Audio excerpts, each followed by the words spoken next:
Hi everybody, today's video I'm talking about the 10 things that I did when I became newly single, which was over 10 years ago, to set myself up for future independence and happiness.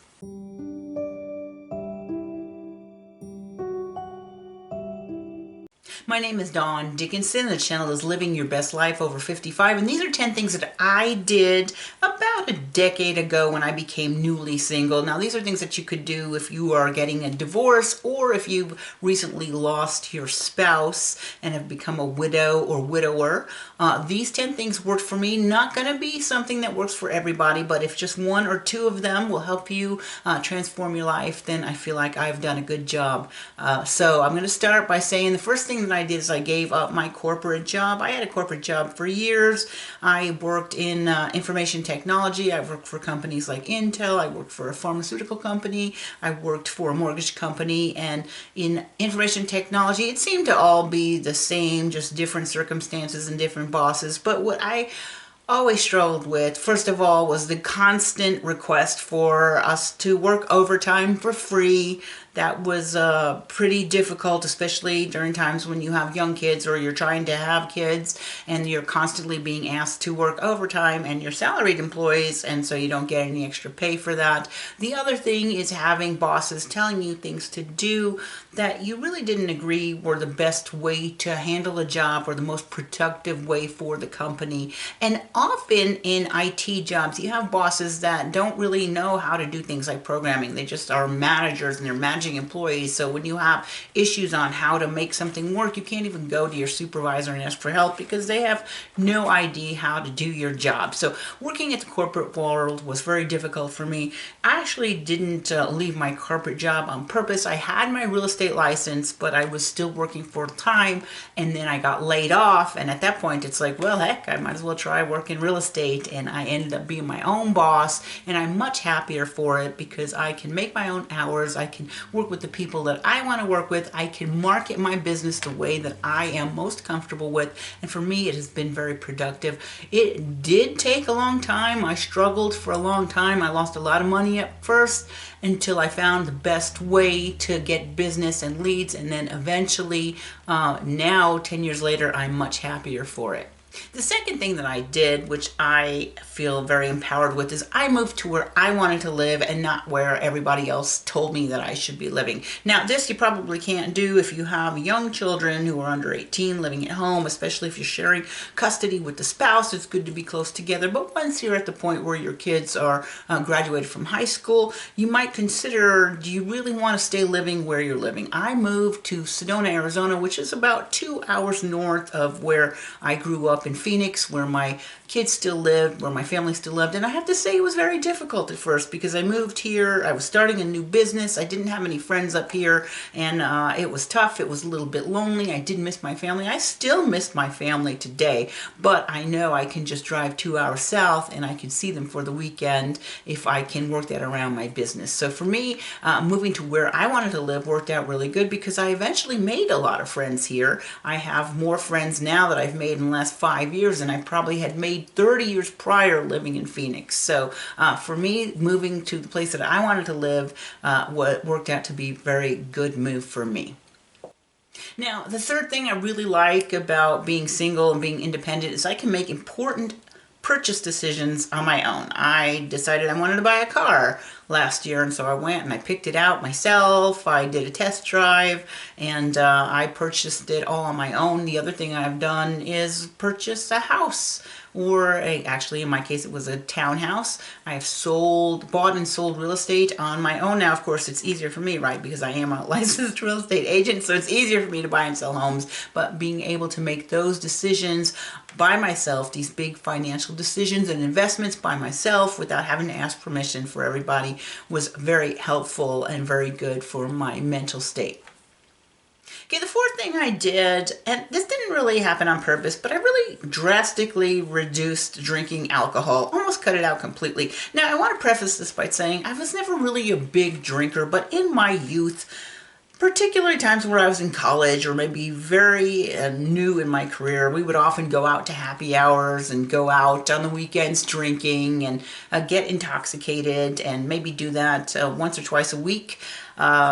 in my youth, and as I got older, once I had kids, I didn't really do that very much. I would just have a drink every once in a while, maybe every couple of weeks. But now that I am 60 years old, I probably only have a drink once every 3 or 4 months, maybe 2 drinks maximum. I have totally cut out alcohol to the bare minimum, and often people will give me bottles of wine or liquor for presents, and they will sit in my refrigerator for a very long time until I eventually get rid of it, which is kind of comical because I remember my parents doing that back in the day. They would have a bottle of liquor somebody got them, and it would be in there for 2 or 3 years, and then they would open up and it would taste really foul. So cutting off alcohol, I think for me, has been very good, and then just the overall blah feeling that it gives you for your health. For me, cutting out alcohol was a very good move. Number 5, very important, maybe difficult when you're just getting divorced, is to stop caring what everybody thinks. I know this was difficult when you're young. As you're aging, it doesn't seem to be quite as important what people think of you, what your colleagues or your friends might say about you. I've had to cut people out of my life. Actually, it didn't even happen on purpose, but people very close to me that were always negative or saying something hurtful or saying something disparaging about me or my family, cut them out of my lives completely. And initially, it was very difficult. I cried for a very long time, but now that several years have passed, it's like, wow, it's so great not to have to deal with whatever nasty thing that person was going to say. So cutting people out of your life that don't serve your best interest, who aren't kind to you, getting rid of negative, toxic people, and not caring what everybody thinks, that's very good, especially when you're newly single.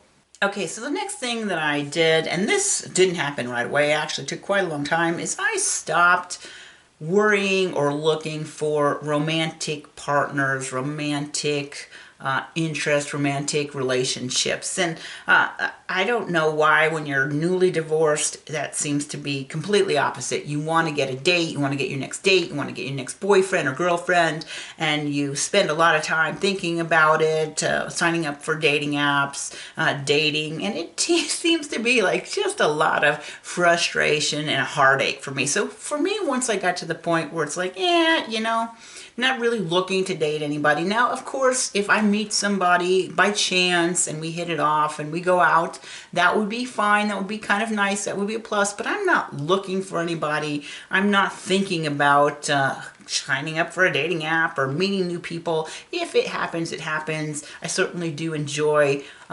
having a lunch or a dinner with a man. It's very fun. But again, I'm not looking for that. I'm not stressing over it. I'm not worrying about, oh, you know, did I do my hair correctly today? You know, take it or leave it. If you want to talk to me, that's great, but I'm not out seeking for romantic relationships anymore. Maybe this is something that happened easier after you've passed menopause in the women. I'm not sure if that's what does it, but for me, just not even thinking about it. I don't even know how I mentally got to this place, but not worrying about finding a new man or having a date on the weekend has been really helpful for my mental health.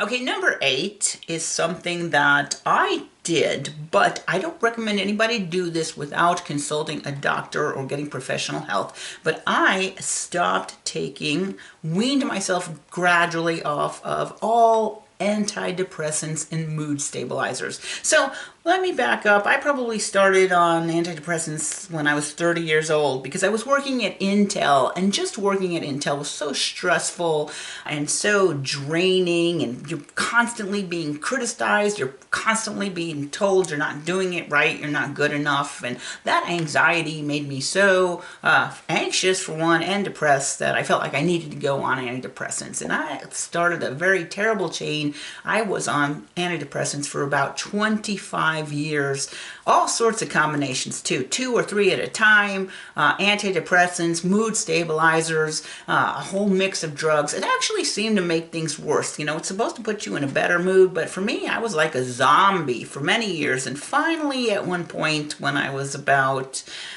55, I had taken other therapy and done other treatments, and I thought I was at the point where I could gradually withdraw from one and then gradually withdraw from another, and I am completely off all pharmaceutical antidepressants and mood stabilizers, and I'm in a much better mood and a much better place for that. Now, I don't, again, want you to just think, oh, let's stop taking them all. If you're thinking this might be something that would work for you, definitely consult your doctor, but for me, it was a very good move.